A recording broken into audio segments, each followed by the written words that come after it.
icyo navuga ikipe dafiteho information ugenda witeguye buri kintu cyose cyava muri match ariko twebwe icyo tureba imbere ni ukuvana hari amanota uko byagenda kose ni ukuvana hari amanota 3 yo gutsinda cyane.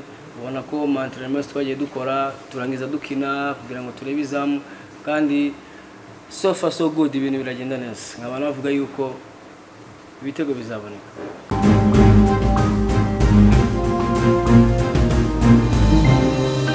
Murakoze ngira ngo ndi kumwe hano n'abakinnyi babiri Haruna capitaine ndetse na Abdul. Nkuko wari ubitangiye bivuga ngira ngo myitozo twayitangiye ku itariki ya 27 ngira ngo navuga ko tumaze iminsi igera muri 7 dutangiye imyitozo. Yari imyitozo ikomeye ko twakoraga kabiri ku munsi keretse iminsi nk'ibiri ishize twagiye tugabanya volume y'imyitozo kugira ngo n'abakinnyi barusheho kurekipera no kongera gusubirana mu buryo bw'imbaraga ndetse n'imitekerereze. Navuga ko dusoje imyitozo yacu ya nyuma mbere ko twerekeza Seychelles umukino wacu wa mbere w'amajonjo y'igikombe cy'isi. Abakinnyi bose twari twitabaje yaba mu Rwanda ndetse n'abanze y'u Rwanda bose baritabiriye usibye Jacques ariko nawe ari bwitabire nubwo twenda tagaragaye mu myitozo yacu hano i Kigali ariko ni umukinnyi tugomba guhura nawe muri Seychelles ndakeka yatangiye n'urugendo rwe. Salomo nawe ntiyashoboye kwitabira bitewe na gahunda yagize zo guhindura ekipe ndetse no kubanza kwiyensara mu kuva mu gihugu kimwe ujya mu kindi ekipe imwe ujya mu yindi. Ntabwo ari ibintu biba byoroshye abakeneye byinshi cyane hari amexamen menshi baba bagomba kumukoresha yaba ari amexamen y'ubuzima ndetse n'ibindi byose bijyanye na performance. So ejo twaravuganye umwanya muremure ansaba ko mu by'ukuri twamureka kugira ngo banze yitunganye kandi ni ibintu byumvikana technically. So ngira ngo kuri izo mpamvu abakinnyi bose usibye babiri tutari kumwe hano ariko abandi bose baritabiriye kandi bose bameze neza mu myitozo barayikora neza ishyaka rirahari ubushake burahari kandi bishimiye kongera kuza gutanga umutahe wabo mu ikipe y'igihugu. Ngira ngo rero muri makeya imyitozo yagenze neza nubwo nta byera ngo de ariko ngira ngo umwanya turimo ntabwo ari umwanya wo gushaka impamvu cyangwa urwitwazo ni umwanya wo gushaka ibisubizo ku neza cyangwa ku nabi. Ngira ngo rero muri makeya nibyo navuga twiteguye neza kandi turashaka kujya gushaka qualification muri Seychelles ntabwo dushaka kuza kwishakira ni Kigali. Ngira ngo rero murakoze ngira ngo twakomeza tukaganira n'ibibazo byinshi. Murakoze. Umutoza mwakoze kabiri ku munsi ni iminsi 7 ese mu by'ukuri koko urabona iyo myitozo ihagije ku buryo ushobora guha umusaruro wifuza muri Seychelles? Yes, imyitozo irahagije kuko biterwa n'igihe ufite imbere yawe nicyo utegura kuko ntabwo twari kwifata nka pre-season icyo gihe twacetse dutegura shampiyona ariko bitewe na periode dufite imbere yacu n'umwanya dufite n'abakinnyi dufite na match igihe igomba gukinirwa ngira ngo kuri twebwe turumva ko ari imyitozo ihagije nubwo wenda atari 100% ariko twagerageje gushakamo n'umukino wa gishuti twakwita ko ari umukino wo kudufasha kugira ngo turebe ukuntu ekipe ihagaze. Twashimira Yesu Kigali ko baratwemereye ko twakina match nabo. Iyo match rero yatweretse nanone indi shusho ya ekipe dufite automatisme sarahari cyangwa ntahari amakosa ari hehe ibintu biri positif biri hehe. So muri rusange ngo match yatubereye nziza ko twabonye byinshi biri positif kurusha wenda bitameze neza.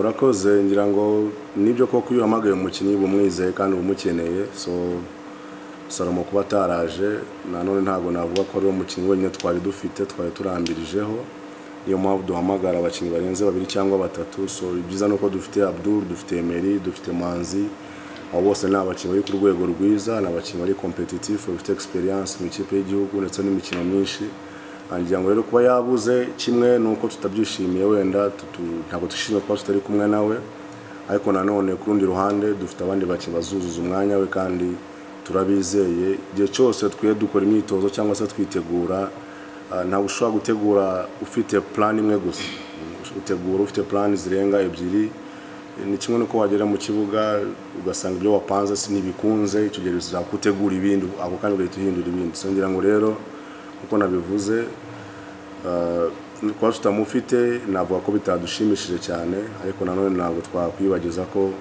ni kariyeri ye izatuma none tumubona mu kindi gihe kizaza kandi nawe yabishakaga gusa n'ibyamushobokeye ngira ngo rero abasigaye bazakora akazi kandi bazagakora neza ibindi by'abakinnyi baza batinze ngira ngo ko natangiye mbivuga akanya tugezemo sako gushaka impamvu na mbere yuko dukina n'umukino turimo turashaka ibintu biri positive turimo turashaka ibisubizo akazi kacu nuko gateye ukorera igihe cyose ukorera muri risk ngira ngo kwa baraje nabwo no kubishimira Imana nabo umuntu akabashimira kwa barashoboye kuhagera bakareponda neza bakaza ari bazima ibindi byose bitaragenze neza ibyo ngira ngo wenda umwanya wabyo uzaza abantu babishaka ariko kuri njyewe nishimiye groupe ndi kumwe nayo kandi twiteguye kujya guhatana kuko niyo definition y'ibyo byose kuko byo wakwitwaza byose ikibuga kiba gihari so ngira ngo na excuse nimwe dufite ariko ibyabaye buri wese afite uburyo yabijijamo buri wese afite uburyo yabifata twe n'abakinnyi rero turareba ibyacu cyane cyane bitureba mu kibuga ngira ngo nibyo biturajishima teza mugenzi we azi faiblesse za mugenzi we nkubwiye nakwishimira uko turimo gukina uyu munsi wenda si ntago mbizi cyetse ngerageje kubihuza n'ibyashize kuko nta match turakina iri officiel usibye match twakinye na AS Kigali kandi ushobora kubona abakinnyi bitwara neza muri entraînement ariko match ni ibindi entraînement ni entraînement murashobora kuba ameze neza cyangwa se anameze nawe mu myitozo ariko muri match akamera neza so entraînement burya ni entraînement ariko na match ni match so ngira ngo wenda performance y'ubushize yari nziza wenda result nizo zagiye zibura ariko nabwo wenda ko nzongera kuvuga ku kijyanye na performance wenda match ya mbere Seychelles irangiye ariko kuvuga ku performance y'abakinnyi mu myitozo bari hejuru mu byukuri bari hejuru ariko ibyo ntabwo wabigenderaho ngo uvuge ngo no muri match 100% ko bizabimeze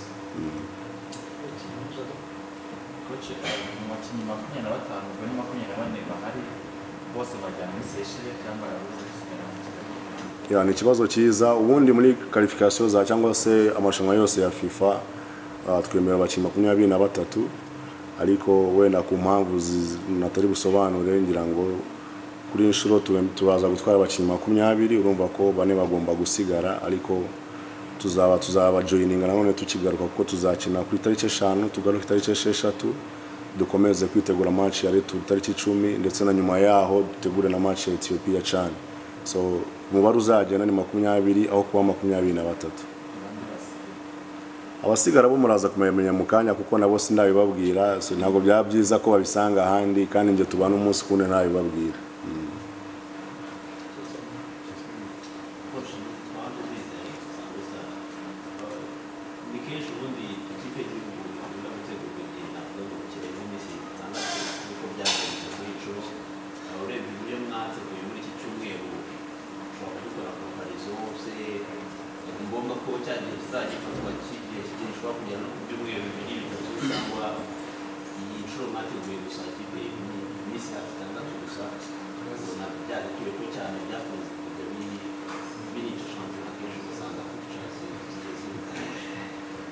wenda gutegura ikipe igihe kinini cyo gituma ibona umusaruro wenda byo tukunda no kubyibeshaho cyane ariko bitewe na effective ufite naho bakina na champion ufite n'urwego rwayo ngira ngo haro biba bigomba kubona uwo mwanya ariko ari byose biri ku rwego rwiza bose bari ku rwego rwiza ngira ngo icyo gihe nibyo bya minsi 2 cyangwa 3 no guhuza gusa umwuka no guhuza umubano n'ibiganiro ndetse n'ibintu bikeya then tukademarana na match gusa nkatwe dukeneye ibintu byinshi abakinnyi bacu na experience nyinshi benshi ntabwo bafite experience mpuzamahanga kuko nta nubwo tujya tunabashira mu kintu gishuti myinshi kugira ngo nayo makosa bakora uko gutinya ubwo bwoba bishire ndetse no kwisantale kuri adversaire wari wese so niyo mpamvu akenshi usanga dusaba iminsi myinshi, ariko nanone iminsi myinshi si myiza mu gihe uramutse ufite ekipe iri competitive, abakinnyi bose bari kuri top level.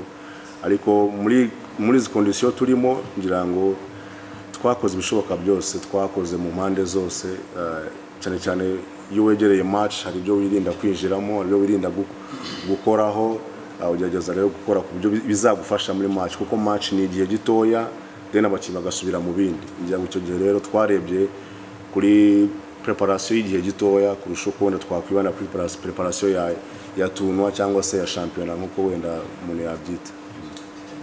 Coach, twabonye mu myitozo akenshi n'abantu system yo gukora ni 4-3-3 yabiri kujyana na scouting report ya Seychelles cyangwa ni system ya kurusha kugira ngo ikipe y'igihugu ikine.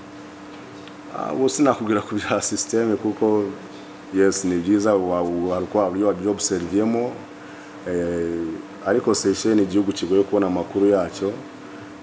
Twagerageje ibishoboka byose, amakuru nta updates nimwe zigaragara uretse kumva ngo bameze gutya bakinye match runaka. Niyo ugiye aho ugomba gushaka amakuru hose nta makuru agaragara, ubona n'abantu bariyo barakubwira nta makuru agaragara hari. Ngira ngo rero tugomba kwitegura ko tugiye mu ishyamba tutazi uko rimeze n'uko ringana. Abakinnyi barabizi ko akenshi ugiye ahantu utazi ugomba kuba uri maso. Nicyo rero tujyanye, niyo ntwaro yacu ya mbere tujyanye hariya, kutarangara, kudasuzugura adversaire, kabone n'ubwo wenda yaba ari nyuma yacu mu bijyanye na classement, ariko classement muri minota 90 ntacyo yagufasha.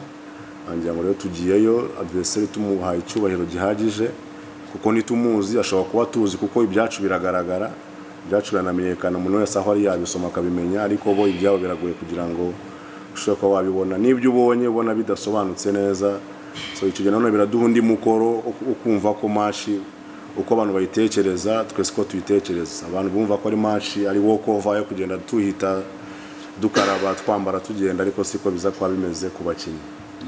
Murakoze. Nkuko ko cyabivuze, dakika turi mu mpinduka.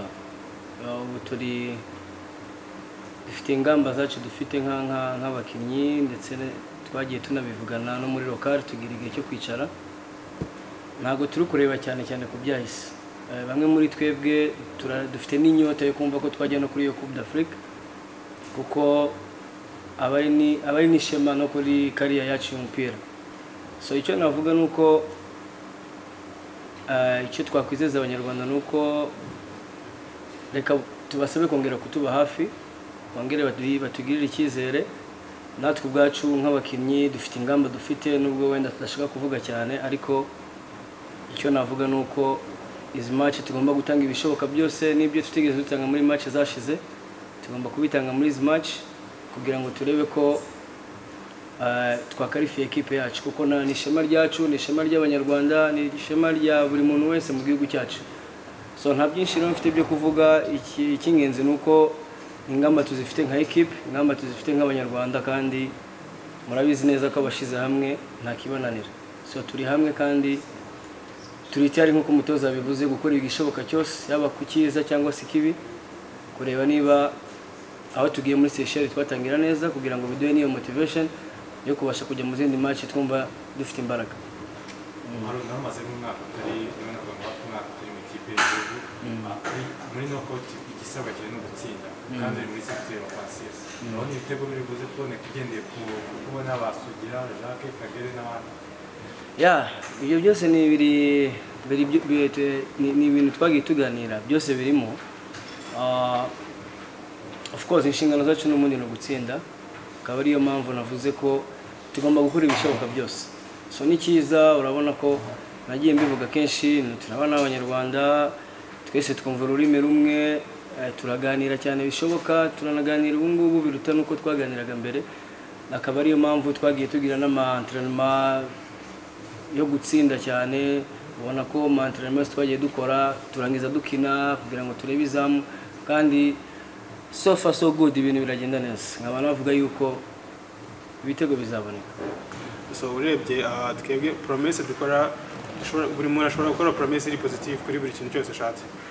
So twifuza yuko twaha abanyarwanda intsinzi, kubera ko natwe turanyotewe cyane.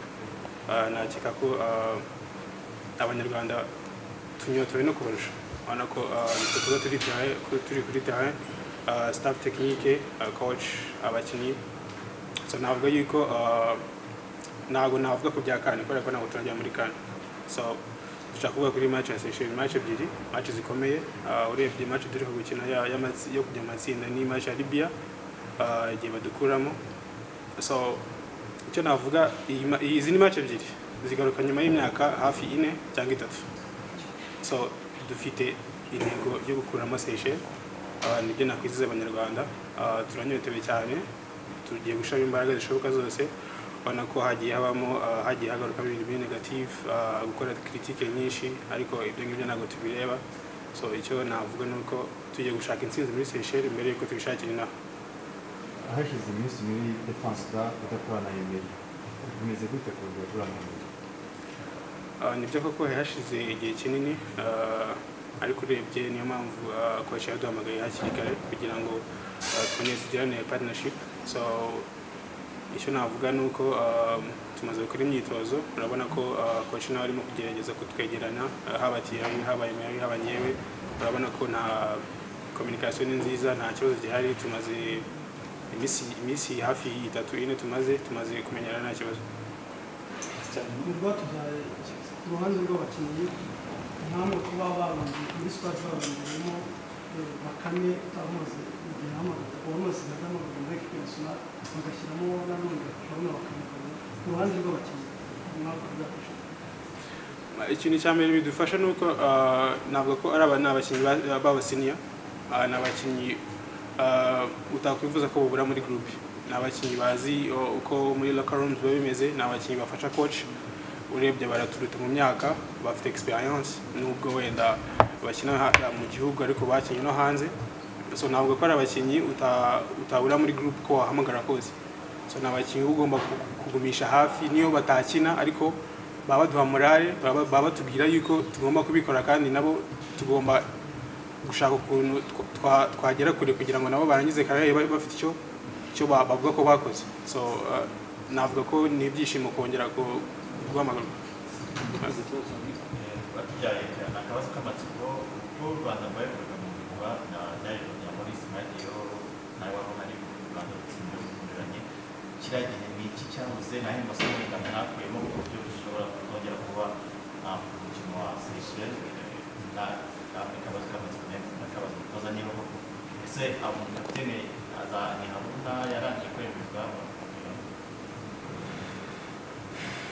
Urebye ndagaruka ku cyo coach yavuze, biriya ni ibihugu kubabonaho information birakomeye, ariko bo kutubonaho information biroroshye, you know. So icyo navuga wenda nicyo ngiye kugarukaho. Tujya mu birwa ntabwo twe tuzi ikipe tugiye gukina nayo, ariko twe dufite information yuko bafite abakinnyi bakina hanze, ibintu nk'ibyo nizo information twe dufite. So Seychelles rero when information navuga ko ihari nuko match baheruka gukina bamaze gutsindamo ibitego hafi 16, ariko so twebwe ntabwo tugiye kureba ibyo batsindwe kubera ko iwabo ntabwo ko nta bantu bakina badefanda cyane, nta kubatsinda ntabwo bikunda gukomera. Ikipe zubatsinda ni ikipe z'ibigugu ziba zifite nabo amateka. So icyo navuga, ikipe udafiteho information ugenda witeguye buri kintu cyose cyava muri match, ariko twebwe icyo tureba imbere ni ukuvana hari amanota uko byagenda kose ni ukuvana hari amanota 3. Kapiteni ntabwo ahinduka buri gihe, ngira ngo impamvu ushize twahinduye kapiteni nuko Haruna atari yashoboye guhamagarwa. So birumvikana no kuba yarongeye guhamagarwa arasubirana inshingano ze, kandi nakomeje kubivuga ko Haruna ntigeze yasezererwa mu ikipe y'igihugu, ni call up atabonye gusa, ariko kuba akiri kapiteni w'igihugu aracyari kapiteni.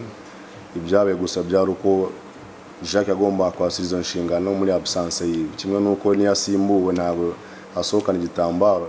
Uko byagenda kose yasohotse mu kibuga agomba kugira wagisigira. So kuba yagarutse rero automatiquement arasubira na brassard.